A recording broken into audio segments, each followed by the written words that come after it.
Hi, I'm washing my hands as I enter the room. Hello, my name is Ashley Hawthorne. I'm a student nurse practitioner at Saginaw Valley State University, and I'm here to do a head-to-toe examination on you. So starting off, we're going to check your eyes. So we're going to use the Snellen eye chart at 20 feet away. If you could close one eye for me and read the smallest line you're able to. ECT PNL. And then close the other eye. ECT PNL. And then read it with both eyes open. ECT PNL. Alright, so the patient has 20/20 vision. Now if you could tell me what color this top line is. Green. And the bottom line? Red. Alright, so you have no signs of red-green color blindness. So next we're going to be checking the structures of your eyes. So if you would take off your glasses for me. So we're going to start off with looking at the sclera, which appear to be white. I'm going to put on your conjunctiva, and then look up for me. And there's minimal vascularity occurring within the sclera, and there's no signs of jaundice. Next, we're going to check the cornea and the lens for any opacities, and there's no opacities occurring. And we're going to use a tangential light to look at the iris.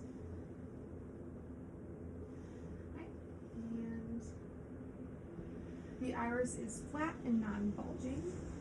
Next, we're going to look at the conjunctiva. So the conjunctiva is pink, and the conjunctival sac does not have any exudates. And this conjunctiva also is pink with no signs of exudates coming from the sac. Next, we're going to be testing for convergence. So keep your head straight and follow my finger. So his eyes do converge while like watching an object. And next we're going to check for accommodation. So look at my finger, and then look at the distance, and then look back at my finger. And his eyes are accommodating to distance. Next we're going to check the 6 cardinal fields of gaze. So keeping your head straight, follow my finger. Alright, so the optic nerve is intact, so is the ocular motor, the abducens, and the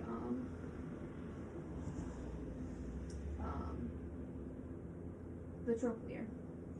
So next we are going to look at the pupils. So looking at the pupils without direct light, they are at about a 5 in both eyes, and then with light they constrict down to about a 3. And now we're going to look for a consensual reaction between the eyes. So when we shine light into this eye, the other eye also dilates. Okay. Next we're going to look at inside the eye. So we're only going to do this on one side of the head today. So first we're going to look for the red reflex, which is present, and you follow that in. And the optic disc is gray, intact. The edges of the disc are sharp. There's no exudates coming from it, and the vessels around the optic disc show no signs of atrophy.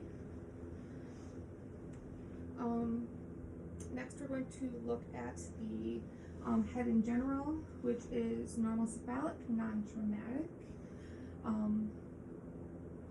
It is overall very symmetrical. There's normal hair pattern between the head and the facial hair. The skin has some scarring and lesions on it, and some mild acne, but other than that there aren't any major lesions going on. Looking at the scalp, we're looking for any lesions.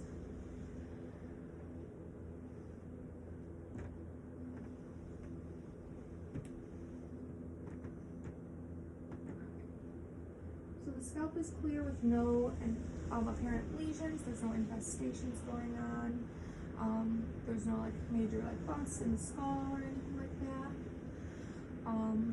The hair is soft and thick and has a normal hair pattern going all the way around. Then looking at the cranial nerves, we're going to first test the fifth cranial nerve, which is the trigeminal nerve. So we're going to first test the sensory version of it. So close your eyes for me, and we're going to touch your face in 3 places. Just tell me when you feel them. Yep. You can open your eyes again. So the fifth cranial nerve is intact for sensory. Next we're going to check the motor function of it. So open your mouth and close. So the motor function of the cranial nerve 5 is intact. Next we're going to check cranial nerve number 7, which is the facial nerve. So we're going to have you make some funny faces. So smile, frown, raise your eyebrows up, squint your eyes shut really tight, and then puff out your cheeks. Perfect. So next we're going to check the sinuses. So first we're going to check the frontal sinuses. Are there any tenderness to this? No. And then the maxillary, any tenderness? No. Then we're going to percuss them.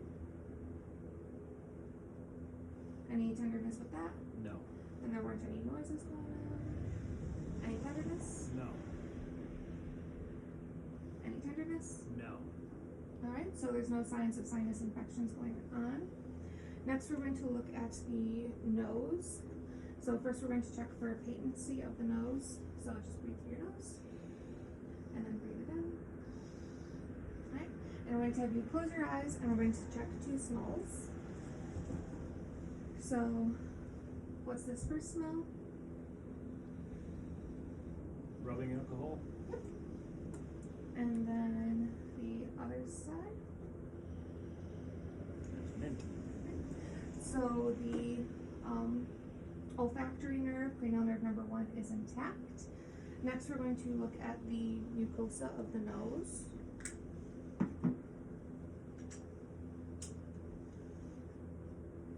Alright, so you can tilt your head back for me. Alright. The mucosa is pink. There's no signs of any polyps. There's not an overabundance of hair. The septum is midline and symmetrical, and it's intact going all the way up. Next, we're going to look at the ears. So first, we're going to check for auditory acuity. So I'm going to occlude one ear, and I'm going to say a 2-syllable word in the other. Just repeat it back to me. 15. And then the other side. 16. Perfect. So he has good auditory acuity to whispered voice. Next, we're going to check the structures of the ear. So I'm going to push on your tragus. Is there any sensitivity to this? No. And then we're going to pull up, back, and out on the auricle. Is there any sensitivity? No. Any sensitivity in this one? No. Okay. And we're going to then check the inside of the we're going to feel the mastoid bone. Any sensitivity? No. And we're going to look inside the ear. So we're going to pull the auricle up and back. Alright. The tympanic membrane is pearly gray with a good cone of light. There's no signs of exudates or tearing within the tympanic membrane. The canals are intact with no polyps, and there's scant cerumen within the ear.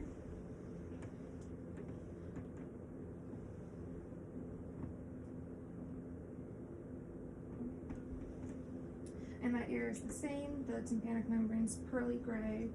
It is intact with no exudates. The canal is clear. There's very scant amounts of cerumen within them. Next, we're going to be checking the mouth. So looking at the lips are pink with no major cracks in them or lesions. I'm going to have you open up your mouth for me and stick out your tongue and say, ah.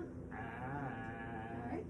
And the soft palate rows equally on each side with it. So the 10th cranial nerve, the vagus nerve, is intact.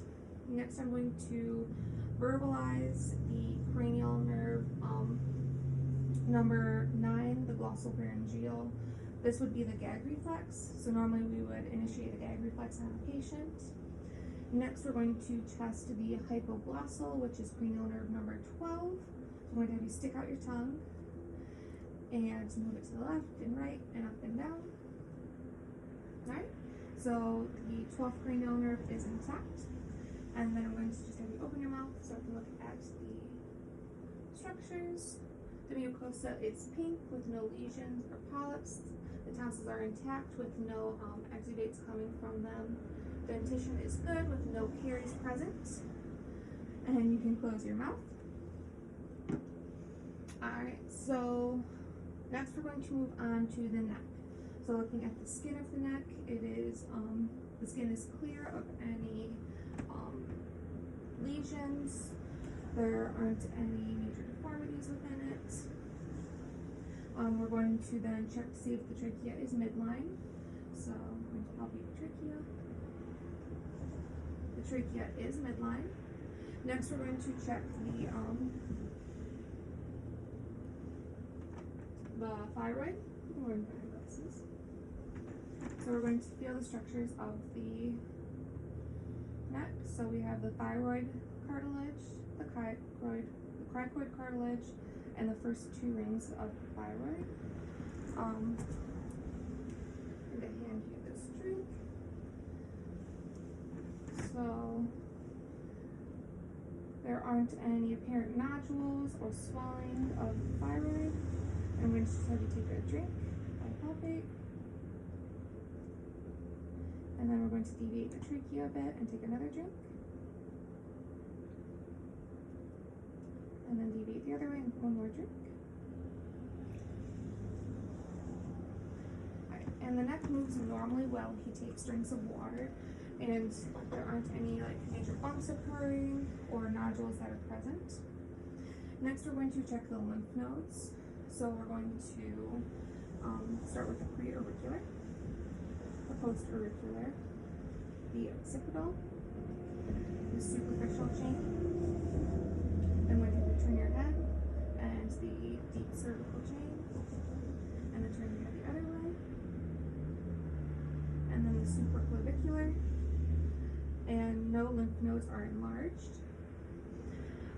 Next, we're going to check for carotid bruits.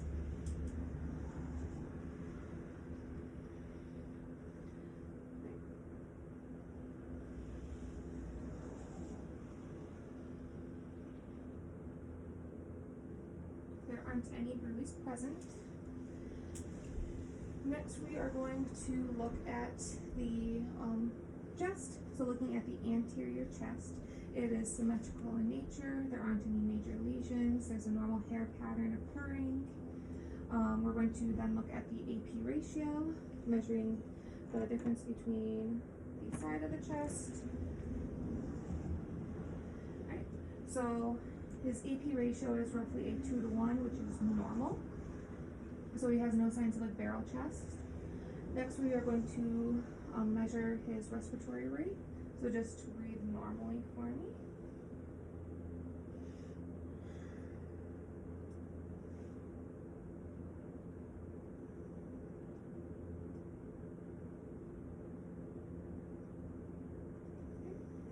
So his respiratory rate is roughly 12 breaths per minute with a regular rate and minimum efforts needed to breathe, which is all normal. Next, we're going to auscultate the front of the chest for lung sounds. So just take normal breaths every time I move the stethoscope.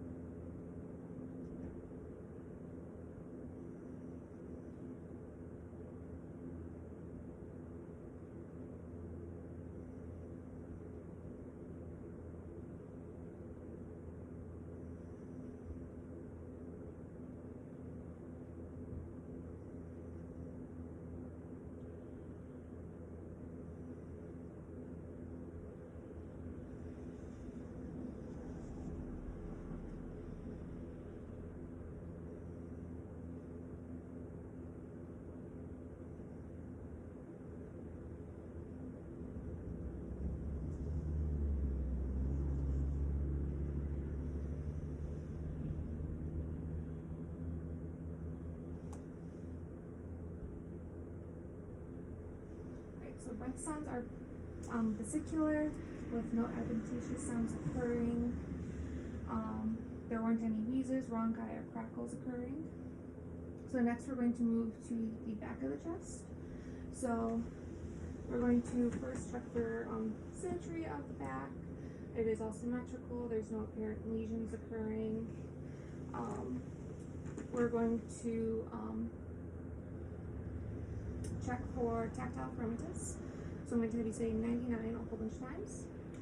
99, 99, 99, 99, 99, 99, 99, 99, 99, 99. Alright. So there aren't any signs of tactile firmness being wrong. The firmness that occurred was equal in all areas. Next we're going to auscultate the back. So just take normal breath sounds.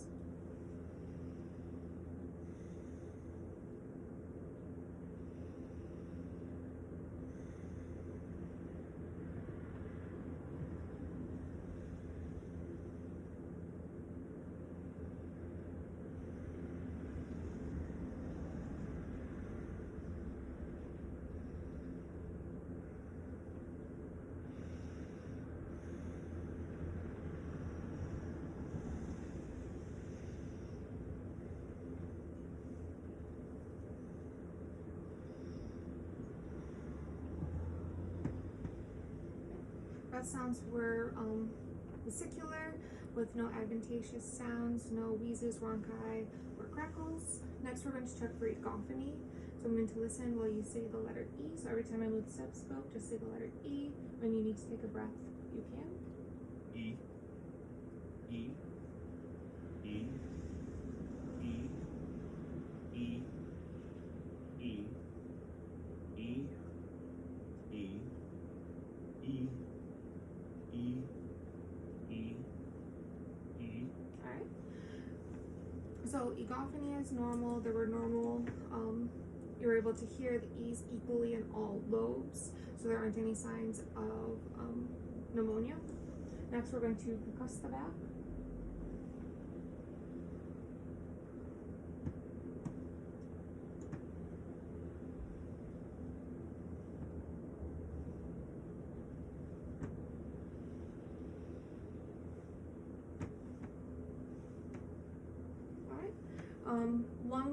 Lung areas were resonant throughout, and there weren't any dull areas that were showing any signs of pneumonia.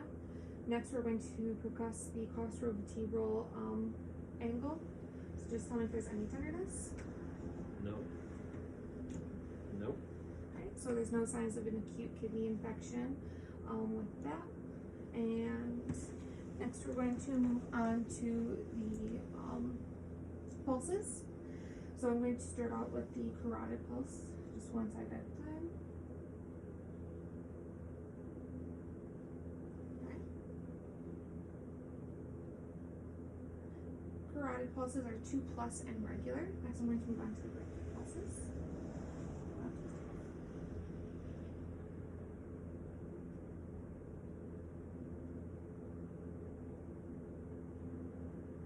Brachial pulses are 2+ and regular. And then the radial.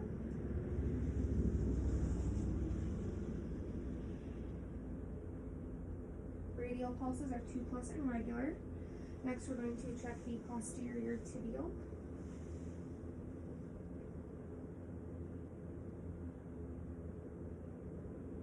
Posterior tibial are 1+ and regular, and the dorsal patalis is 2+ and regular. So next we're going to move on to the cardiovascular. So I'm going to have you lay down. So first we're going to feel for heaves and thrills. So we're going to use fingertips for any heaves.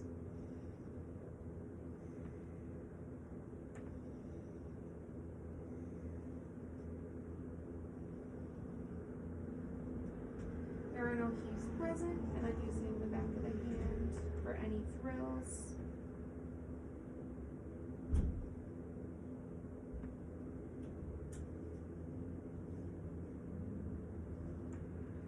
and there are no thrills present either. Next, we're going to listen to the heart sounds. So we're going to go with the aortic first, pulmonic, nerves, tricuspid, and mitral. Right, heart sounds were all regular. There were a normal S1 and S2 heard, with S1 being stronger towards the apex of the heart, and S2 was stronger towards the bases or the atria of the heart. Next, we're going to do the apical rate. So at the midclavicular line, around the fifth intercostal space.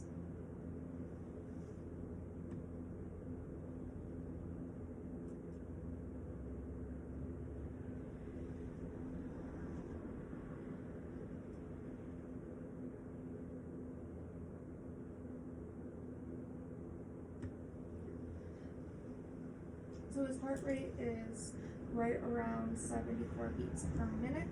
It is a regular rate. Okay, and next we're going to use the bell of the stethoscope to listen for any murmurs in the pulmonic,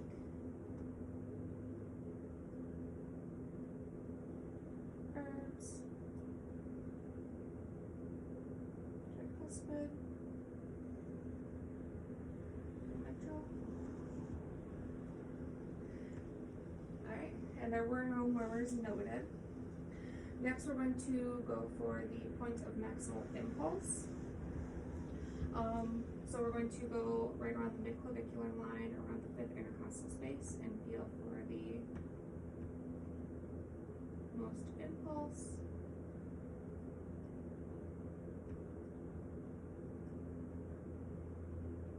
Alright, and it's roughly a centimeter off of the midline, and it is roughly 2 centimeters in diameter, and it has a normal bound to it without being overly intense. And then we are then going to go on to the abdomen. So we're going to use a tangential light to look for any hernias or heaves.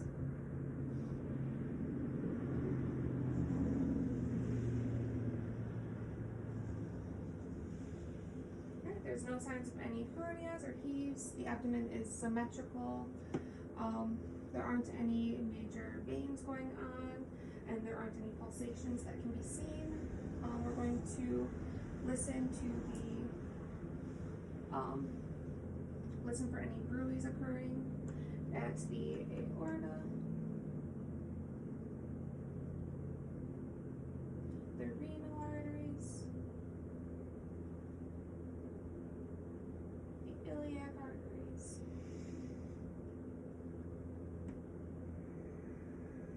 or the femoral.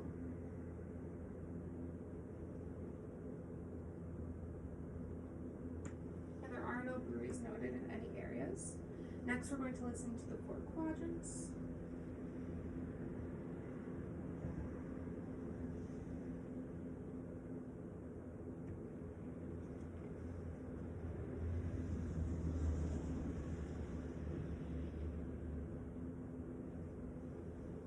Bowel sounds are normally active in all 4 quadrants. Next, we're going to percuss the stomach.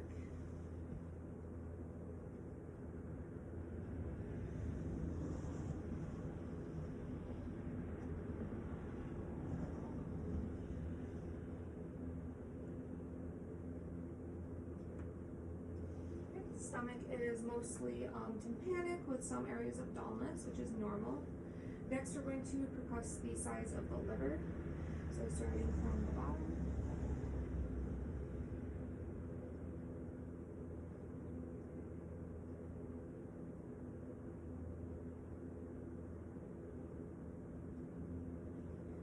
So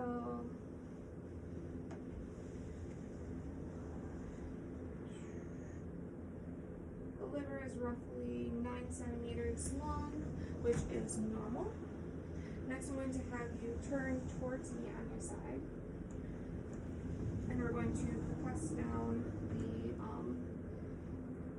side for the spleen.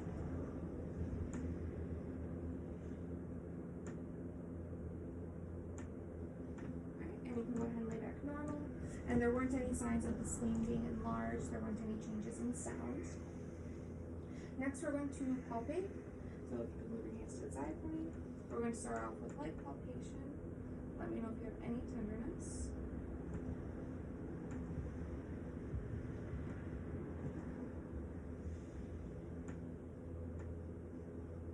Alright. There weren't any immediate masses noted. Was there any tenderness? No tenderness. Next, we're going to do deep palpation.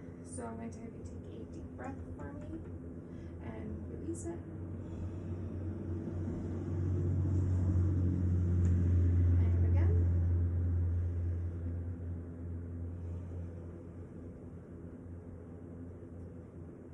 And again.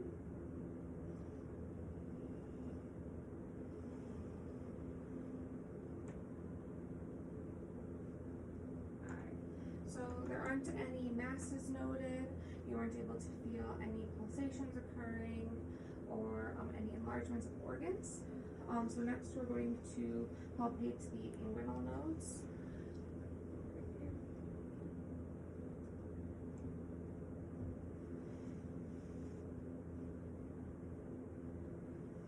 Right, and no inguinal nodes were able to be palpated.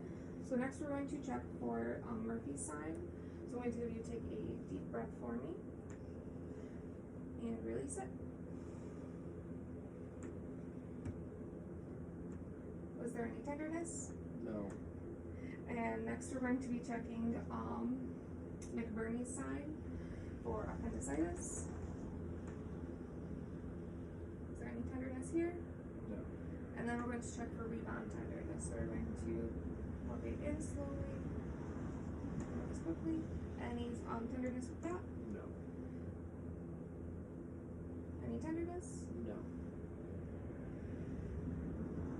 Any tenderness? No. Alrighty. So next we are going to go for the Brudzinski side. So I'm going to have you lift up your head. Right, and go ahead and put it back down. And the lower limbs didn't tense up or move. Was there any tenderness? No. Next I'm going to have you bring your knees up and do your feet flat. Is there any tenderness when you do that? No. Right, go ahead and I'm going to have you stand now. So the Brudzinski and Koenig signs were both negative. So next we are going to check the musculoskeletal system. So at this time we're going to look at the extremities for their skin.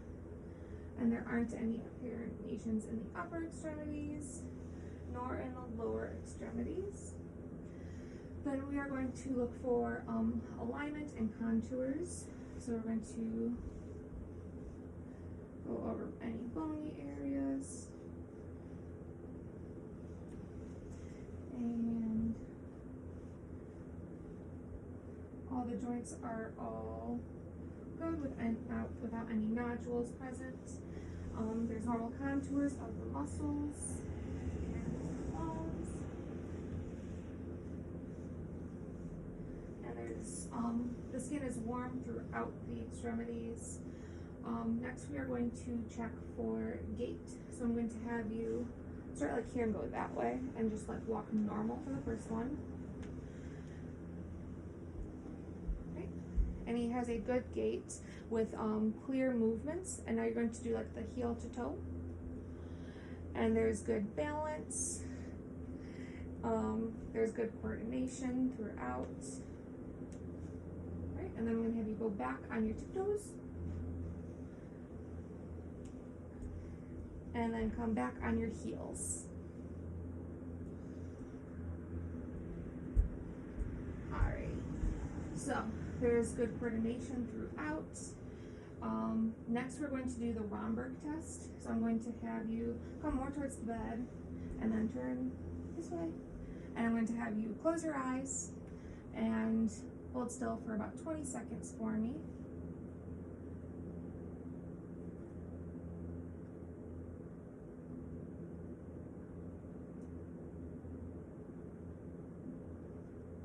ahead and open your eyes. The patient only has a minimal sway during this, which is normal, which shows that the inner ear is like no problems with it at the moment.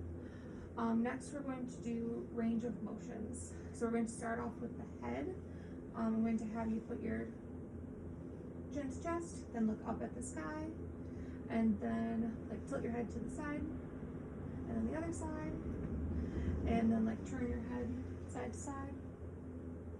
Alright, next we're going to do the shoulders. So I'm going to have you abduct them up, and then adduct them down. Then we're going to flex forward, and then extend back. And then we're going to do internal rotation of one arm, and then the other arm, and then external rotation, reach behind you, and then reach behind you with the other. So there's good range of motion of the shoulders. Next we're going to do the spine, so I'm going to have you like go side, side, and then go like, lean backwards. Alright, and then I'm going to have you turn around for me, and then I'm going to have you like bend over a little bit to flex the spine. And there's no signs of scoliosis present. It has a very straight spine. Go ahead and stand back up. And turn around. We're going to lay down on the bed again. So now we're going to do the hip, which we're only going to do one side of. So we're going to have you abduct it out, adduct it back in. We're going to have you flex up, so lift it up. And then can you like drop it off the side of the bed kind of? Yep. Go ahead and bring it back up, and you're going to like bring it over top of your knee, and then like swing it back outwards kind of good. Yep. Next we're going to do the knees. So I'm going to just have you like bend your knee up towards your chest, and then back out. Right, so normal flexion and extension when relaxing. Next we're going to check the ligaments of the knee. So for the MCL and the LCL, we're going to do the valgus and varus maneuvers. So we're going to lift up the leg, push inward, push outward. Was there any tenderness with that? No. Alright. So next I'm going to have you like bring your knee back up. Yep, just like that. Alright, and we're going to do the anterior and posterior drawer test for the ACL and the PCL. And the knee joint doesn't move in like a drawer way, so that's good. Alright, go ahead and relax your leg back down. And we're going to do the ankles. So I'm going to have you point your feet, and then bring them up, and then like bring them up to the sides. Good. And then we're going to have you like clench your toes. Alright. And then I'm going to have you come and sit back up on the side of the bed. So we're going to test strength now. So I'm going to have you grab my fingers and squeeze. Right? 4+, go ahead and release. It's 4+ strength in both extremities, and they're both equal in strength. Next we're going to do the bicep and tricep. So I'm going to have you, we're only going to do one on this. Wait, we're going to do both. We're going to do both. So you're going to like pull towards you, right, and then push away. Alright, so bicep and tricep is good. Next we're going to do like the deltoids and lats. So I'm going to have you try and like bring your arm backwards, and then forwards, and then same on this side, forwards, and then backwards. Alright, so it's 4+ and equal strength in both shoulders. Next, we're going to do the hips. So I'm going to have you try and like lift up your legs, and then pull down. Alright, so those are both equal. And I'm going to have you try and like kick your legs out, and then bring them back in. Alright, so those are also 4+ and equal. Try and lift your feet up against me, and then down. Alright, so feet also have 4+ strength and are equal throughout. Next, we're going to check the deep tendon reflexes. So we're going to start out with the brachioradialis. Right, that one is 4+. Next, we're going to do the brachial, or the bicep. And then the triceps. I'm going to have you in your arm, and you're going to put your weight on my arm.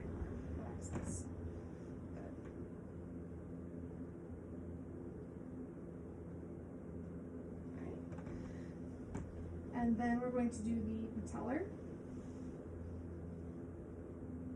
Kind of like hang your feet where it's not like.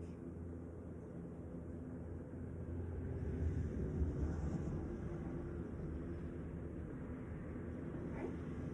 And then we're going to do the ankle jerk. And then we're going to test Babinski's. Alright. All reflexes were 4+ and equal throughout. I think that's the end.